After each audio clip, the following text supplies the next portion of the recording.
to domestic, to goods and services that we paid to stimulate the economy, to ensure that those issues are being taken care of. And when we say whatever we say to the Liberian people, is exactly what we do. Mm. And yes, we have started to see something like that, but hope you can remain on that trajectory. But Definitely. I wanted to respond to something, and this is something very, very important. I'm sure you need to take about 5 minutes, I would say, to talk about it. It is this claim of corruption. You already said, and we heard the president say, no business as usual. Absolutely. So as soon as it is to hear such claims coming from a local, it's a local international media outlet, that's a Spoon Network, that you people at the Ministry of Finance are involved into, I want to put it this way, hacking, projects for your own benefits. How can you respond to that? So, Jab, it's good that we're here, and I want to say thanks to the ELBC family and the rest of our people listening to our Radio Lens. A lot of us, including the team at the Ministry of Finance, the only thing that precedes us is our character.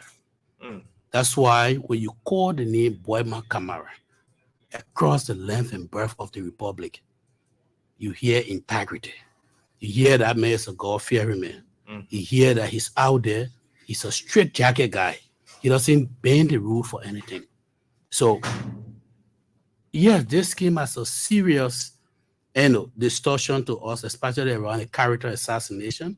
Some of us have worked very hard to build. I was home on the weekend when I received a video sent to me.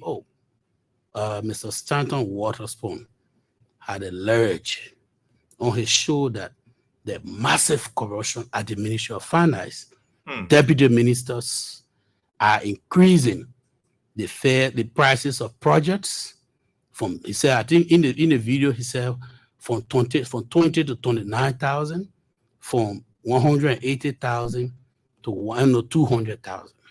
I want to be specific on one of the documents I saw shared on the social media that they postponed on the, which is around the 180,000 to 200,000. When we walk into the Ministry of Finance on the 7th of February, after we were nominated, confirmed, and started official work, one of the first things we had to do was the budget was sent back to the president. And we received the budget the day before we walked back into the Ministry of Finance.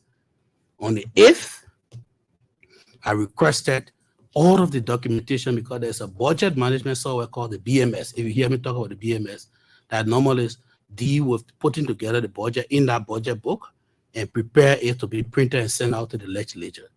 There has been a problem with the system we use. So the ministry prior to us had hired the services of a Liberian-owned company to roll out that process. So that process went from FY 19 all the way up to the time we got at the ministry. Since 2019. Since 2019. When I got there, one of the first instruments that was brought to my attention because of the urgency from the Department of Budget that they have asked the procurement unit was to send to PPCC for no objection. And when I reviewed the document, I said, I need to know some historical information about this in order for us to make an informed decision. So immediately, I invited the representative who had oversight from the budget department, the former procurement director, the minister of chief of staff, and the team at SAMO. And we asked them, and they provided the background information that every time there's an enhancement. So we're interested to know that this process started from 45,000 up to 55. It went to 180 because the enhancement capability went from one point to another where there were 2% using on the system to around 50, 75%. Okay, so you're talking about this amount is to keep this system running. To keep the system running, prepare the budget book. Okay. Before the budget book is prepared, goes out to the legislature. When they're done with all of the recalibration, it comes back. You also align it and get it. That's why the contract is signed for the entire year. Like for instance, This current contract this year runs from January 1 up to the 31st of December And 2024. which company? It's called, I think, Rivergate. Rovia Gate. We met the Rovia Gate and the technology. So just to fast forward, on the 8th of February, we then on the 7th we asked the procurement team to invite the vendor because we wanted to know why the price jumped from 55,000 to 180, and now the sale asked the question, and we got all of the different information on how the price got to that point. Okay. That was under the previous administration. And we said to him, we have a short period of time to do the budget, 4 weeks, given the time we've returned. The president have asked that, the legislature have asked that we return the budget by May, March, and we were in February. So we had a conversation with the vendor. Can you give us a scenario around what it would cost us if we wanted to do the budget process, everything in 4 weeks and resubmit it? There's a copy of the document here. The vendor sent us a clear quotation with financial process. It's in a copy of the press release that says, okay, option one. The option one was 220,000 if we wanted to do the work in 2 weeks. Okay. And that means he had to hire the additional services of people to work overtime, just as the Ministry of Finance will be working. Second option, 200,000 4 weeks. Okay. Third option, 180,000 for 8 weeks. Prior to us going to the transition, they had enough time to develop the budget, so they had a composition around 180,000. When we got to the Ministry of Finance, the budget was returned. And in the period of 4 weeks, we had to resubmit the budget. We had a conversation, given the enhancement and all of the different suitability around it. Ourselves were working overtime from Fridays to Sunday, and all those time to resubmit the budget. In order to allow this technology to speed up, you need to add all of those different points. Okay. So we invited the vendor and everything came. There's an email after the process of going back and forth on the 29th of February. I'm giving specific dates because as Deputy for Administration, I presided over this. Okay. On the 29th of February, the vendor then sent us another point that, given everything that have happened, these are the 3 proposals that are available. They were 220,000, 200,000, 220,000 for 2 weeks, 200,000 for 4 weeks, 180,000 for 8 weeks. Yeah. As a management, given the timeline we had, and to ensure that, and the pressing challenges we had to resubmit the budget, management said we'll go with the 200,000. So on that basis, the initial request for proposal for no objection to PPCC was altered. I had a draft, we have not signed it. So if you look at some of the draft across on the Facebook right now, you will see, please change the figure, and I initiate it and send it back to the procurement unit. So that document is what is stand on hand. But here is the meat of the issue. On Thursday of last week, the procurement director and the internal controller for budget and finance unit was fired. At the Ministry of Finance? At the Ministry of Finance. Were fired for financial indiscipline. So, this is news to the public. They were fired for financial indiscipline because in 2021, they had procured 2 employee buses. Up to the time we got to the studio today, the bus has not been delivered. Wow.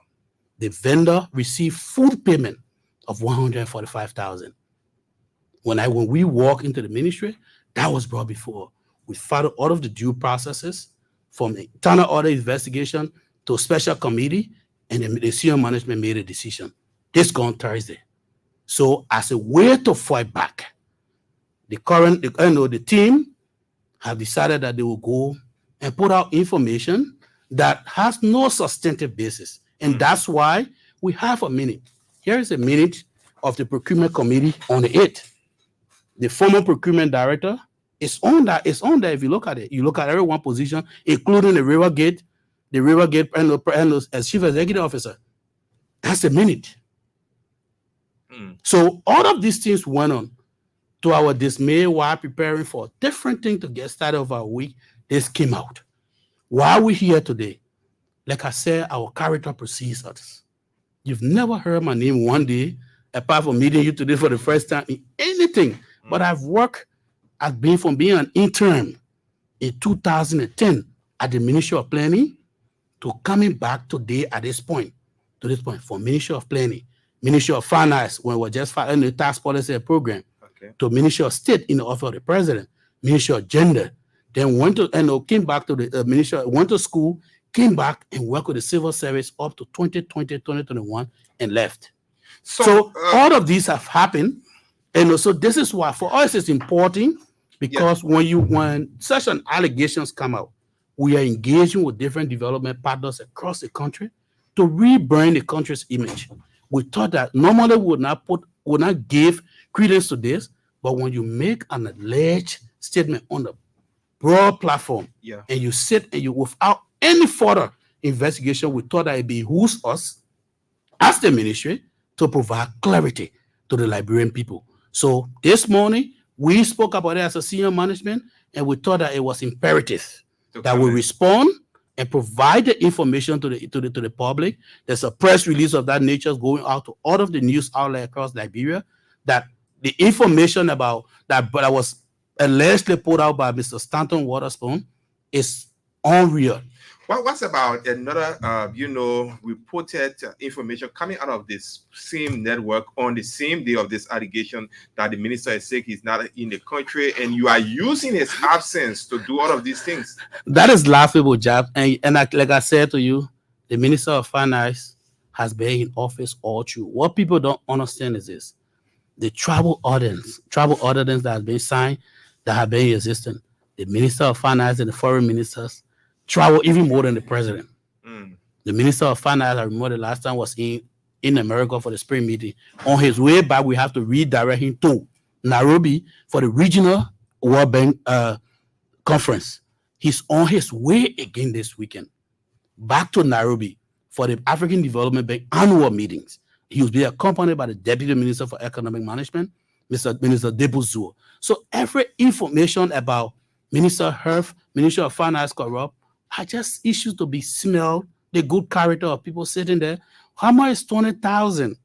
That, if a 6 deputy minister were to increase the amount to take it, how much is 20,000? So, our general thought is more focused on delivering for the Liberian people and not basically on this smell campaign.